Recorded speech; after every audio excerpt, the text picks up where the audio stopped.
ଶିମିଳିପାଳ ବାଘ ଇତିହାସର ପୁଣି ଏକ ନୂଆ ଅଧ୍ୟାୟ ଆରମ୍ଭ ହୋଇଛି। ଶିମିଳିପାଳକୁ ଆସିଲା ଦ୍ୱିତୀୟ ମହାବଳ ବାଘୁଣୀ। ଶିମିଳିପାଳ ତାକୁ ଛାଡ଼ିବା ନେଇ ପ୍ରକ୍ରିୟା ଶେଷ ହୋଇଛି। ନୂଆ ଆସିଥିବା ବାଘୁଣୀକୁ ଆଜି ସକାଳ 9ଟା ବେଳକୁ ଏକ ସ୍ୱତନ୍ତ୍ର ଏନକ୍ଲୋଜରରେ ଛଡ଼ାଯାଇଛି।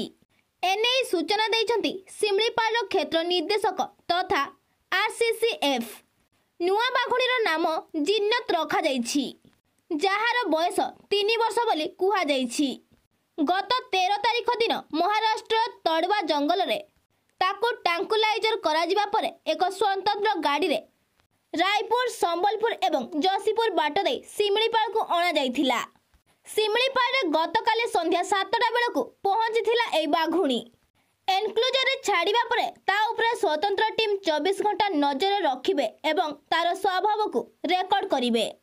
ଜିନ୍ନତର ସ୍ୱାସ୍ଥ୍ୟ ଏବଂ ସ୍ୱଭାବ ଠିକ୍ଠାକ୍ ରହିଲେ ତାକୁ ଶିମିଳିପାଳ ଅଭୟାରଣ୍ୟରେ ଛାଡ଼ି ଦିଆଯିବ। ଶିମିଳିପାଳର ସ୍ୱତନ୍ତ୍ର ଟିମ୍ ମହାରାଷ୍ଟ୍ର ଯାଇ ଏହି ବାଘୁଣୀକୁ ଆଣିଛନ୍ତି।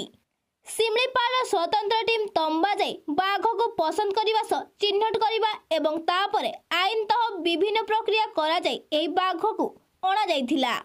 ପୂର୍ବରୁ ଶିମିଳିପାଳରେ ବାଘରେ ବାଘ ବଂଶବୃଦ୍ଧି ପାଇଁ ଦେଶର ଉତ୍ତମ ସ୍ଥାନ ବୋଲି NTCA ସ୍ପଷ୍ଟ କରିଥିଲା।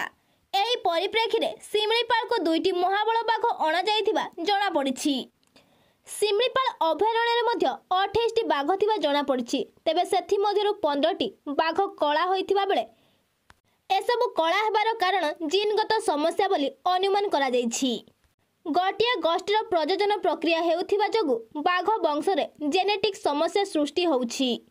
ଏଥିପାଇଁ ବାଘର ରାଜ୍ୟରୁ ମାଈ ବାଘ ଆଣି ଶିମିଳିପାଳ ଅଭୟାରଣ୍ୟରେ ଛଡ଼ାଗଲେ ସେମାନଙ୍କ ପ୍ରଜନନ ପାଇଁ ଅଣ୍ଡିରା ବାଘ ପାଇଁ ଏକ ପ୍ରକାରର ନୂଆ ସାଥୀ ମିଳିବ ବୋଲି ଅନୁମାନ କରାଯାଉଛି।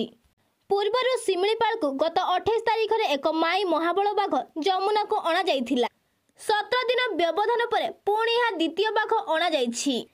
ପୂର୍ବରୁ ଆସିଥିବା ଯମୁନାକୁ କର ଇଲାକାରେ ଛାଡ଼ି ଦେଇଥିବା ବେଳେ ସେ ସୁସ୍ଥ ଅଛି ଏବଂ ଶିମିଳିପାଳର ବିଭିନ୍ନ ଇଲାକାରେ ବୁଲୁଥିବା କୁହାଯାଇଛି।